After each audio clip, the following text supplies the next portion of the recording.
Dosa, hal yang tak akan pernah luput dari manusia. Karena pada hakikatnya, manusia tempatnya salah dan lupa. Dosa beragam jenisnya.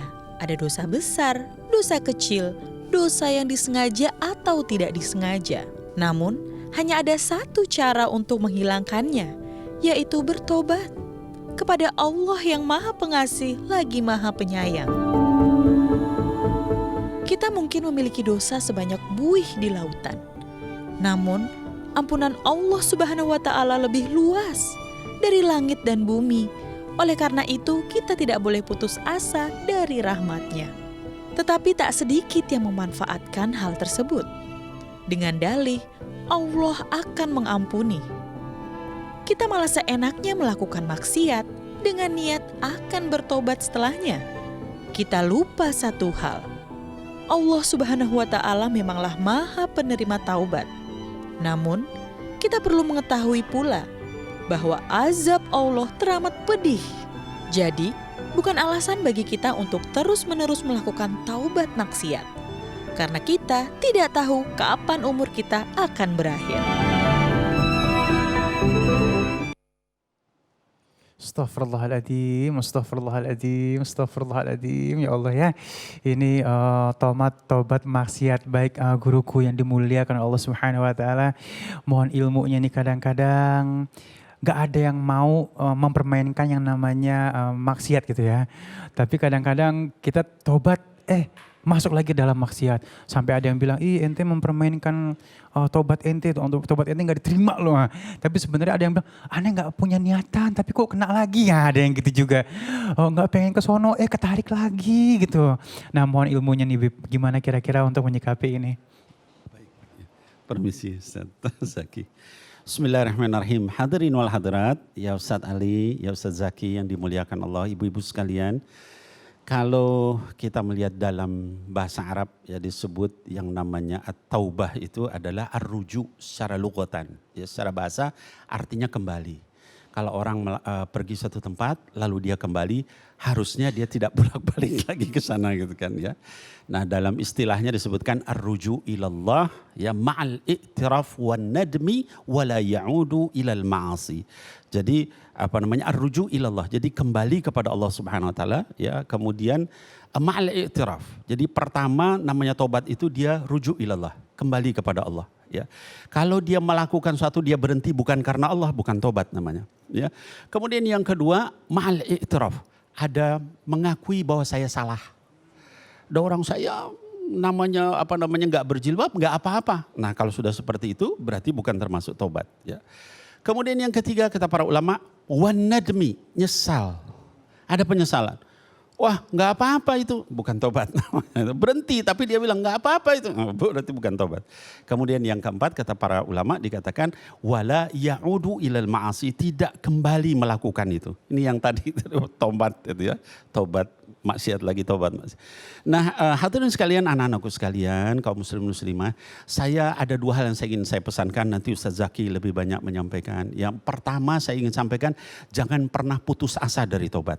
Betapapun banyaknya maksiat, betapapun kita dikalahkan terus oleh maksiat, jangan pernah putus asa dari tobat. Karena itu jalan madakhilis syayatin untuk memasukkan kita ke neraka. Kalau orang sudah dia putus asa terhadap rahmat Allah, maka selesai. La tayasu mir rahmatillah, mir rauhillah dalam ayat yang lain. Jangan kita putus asa terhadap rahmat Allah.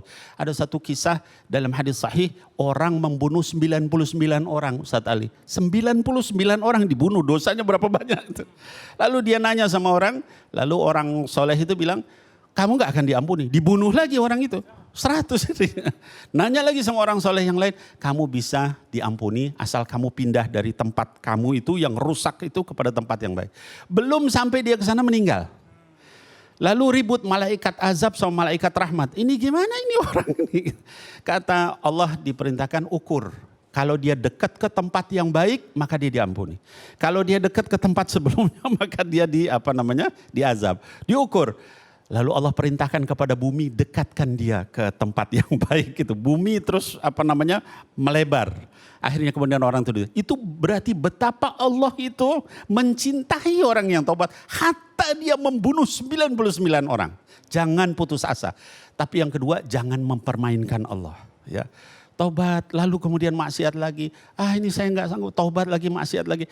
Nanti kalau kita seperti itu terus, hati kita mengeras. Ya, kata Allah dikatakan kal hijarah au asyaddu qaswa, sampai jadi seperti batu itu hati. Udah nggak berasa lagi itu namanya maksiat, dia terus lakukan, akhirnya au asyaddu qaswa, atau bahkan lebih keras dari batu. Nah, kalau sudah seperti itu susah. Jadi selalu anak-anakku sekalian hadirin wal hadirat, kita berdosa sekali itu nuqita fi qalbihi nuqtatan sauda, dikasih titik hitam satu. Kalau dia segera taubat, saqul alaihi, dihapus. Kalau tidak, fazadat, maka nambah lagi sampai akhirnya hidayah nggak bisa masuk. Mudah-mudahan kita dijauhkan dari yang seperti itu. Wallahu a'lam bishawab. Amin ya rabbal alamin. Amin, ya Allah. Baik, Bang Zaki mungkin ada yang ditambahkan di masalah ini. Memang kadang-kadang kita udah bener-bener kayak nggak pengenan ke situ lagi. Apa sih penyebabnya nih Bang? Iya. Bismillahirrahmanirrahim. Dari sisi negatif memang manusia itu sangat erat dengan dua hal yang nggak pernah bisa lepas. Al-insan makanul khata' wan nisyan. Manusia itu tempatnya salah dan lupa. Kalau nggak salah ya lupa. Ini dua-duanya sering nih Bu ya. Ya lupa iya, ya salah iya gitu. Kadang belaga lupa, kadang belaga salah. Itu juga manusiawi. Nah makanya ini satu hal yang sudah pasti ada dan menjadi fitrah. Itulah kenapa kalau lebaran pasti kalimatnya minal aidin wal faizin. Semoga kita kembali menjadi manusia suci dan menang. Menang dari apa? Tadi dari salah dan lupa. Tapi Rasulullah SAW juga sangat memaklumi hal itu. Wa qala Nabi SAW, kullu bani Adam khata'un wa khairul khata'in at-tawwabun. Setiap anak keturunan Nabi Adam, laki perempuan, pasti semuanya pernah berbuat salah. Tapi sebaik-baiknya manusia yang pernah berbuat salah itu adalah orang yang mau bertaubat kepada Allah Subhanahu wa taala, minta ampun sama Allah. Memang minta ampun ini berat. Tadi Habib ngobrol di awal, taubat sambel Ustadz gitu kan. Ya namanya sambel, emak-emak tahu sendiri ya. Kalau lagi makan sambel, ampun nih sambel gila, bener gokil nih sambel. Besok kagak. Besok makan nasi dia nyariin lagi. Kan begitu ya. Sama kayak misalnya emak-emak lagi gedeg sama lakinya. Kalau lagi gedeg lihat mukanya ogah. Empet banget. Udah malam-malam hujan, gerimis. Ya ilaha illallah, dicari tuh laki. Laki gue mana ya? Kan gitu. Sama orang berbuat maksiat pun sama. Lagi tobat kita sampai netesin air mata. Saya pun ngalamin tuh Bu. Kita kalau udah di atas sejadah netesin air mata, la ilaha illallah, kayaknya hati adem, gak bisa dibeli pakai uang dah. Tapi lempengan ketemu ame dosa lagi, lupa tuh yang kemarin air mata. Tuh air mata kemana ya? Hilang lagi. Tuh sejadah sampai kering, sampai basah lagi. Kita juga bikin maksiat yang sama. Saya Habibana mohon izin 2 bulan yang lalu silaturahim ke salah satu pesantren di daerah Rumpin Bogor. Itu Habib ada pesantren yang dipimpin oleh Bang Tato. Jadi Bang Tato ini kalau kita buka di YouTube, di Instagram, beliau ini mantan preman, semua maksiat udah dia cobain. Tapi alhamdulillah Allah takdirkan menikah dengan seorang santriwati. Itu pesantren yang di Parung Habib, siapa Habib yang di Parung? Ada yang ribuan santrinya itu subhanallah. Iya, beliau sudah wafat. Dan 1 bulan sebelumnya akhirnya Bang Tato ini meninggal dunia Bang. Jadi lagi mau bikin podcast di YouTube, terus tiba-tiba kesetrum. Dia meninggalkan santri yang putra 20, putri saya lupa. Bayangkan pesantrennya itu 20 santri putra hanya 1 kamar mandi. Artinya sebegitunya orang ketika ingin bertobat, dia banting setir dari dunia yang begitu gelap sampai dia masuk ke dunia pesantren, nggak punya ilmu apa-apa, tapi punya tekad yang bulat untuk bertaubat dengan sebenar-benarnya taubat. Nah, Pertanyaannya adalah dari kisah seorang Bang Tato, bukti apa dari tobat kita sekarang ini? Kita tobat mungkin cuma di lisan tapi nggak punya bukti apa-apa. Kita tobat dari dosa dan maksiat yang sering kita bikin tapi sepertinya kok nggak ada perubahan yang lebih baik. Karena bagaimanapun perubahan itu kan datangnya dari diri sendiri, kemauan Ibu ya. Innallaha la yughayyiru ma biqaumin hatta yughayyiru ma bi anfusihim. Jadi kalau bukan dari diri kita, siapa yang akan merubah diri ini sendiri gitu Bu. Toh juga suatu saat kita kembali kepada Allah dengan membawa amal kita masing-masing. A'udzubillahi minasyaitonirrajim. Yauma la yanfa'u malun wala banun illa man atallaha biqalbin salim. Kita ya bawa cuman hati yang bersih Bu. Jadi proses taubat itu satu, supaya hati kita bersih, qalbun salim. Karena hati ini kan subhanallah kita jarang banget bersihin. Kaca nako kena noda, didiemin sehari, 2 hari, seminggu. Walaupun hilang nodanya, keraknya masih ada. Hati kita pun begitu Bu. Bikin dosa, ngegosip, iri, ngomongin orang, update status, niatnya nyombong sama tetangga. Makin numpuk, makin numpuk, makin numpuk. Akhirnya pas pun kita tobat, berkerak. Bisa jadi keraknya itu yang memang bakal ngundang dosa-dosa lainnya. Maka sebaik-baiknya kita beristighfar, bertobat. Saat kita berbuat dosa, saat itulah kita harus beristighfar kepada Allah. Mohon ampun. Semua dosa pasti diampuni.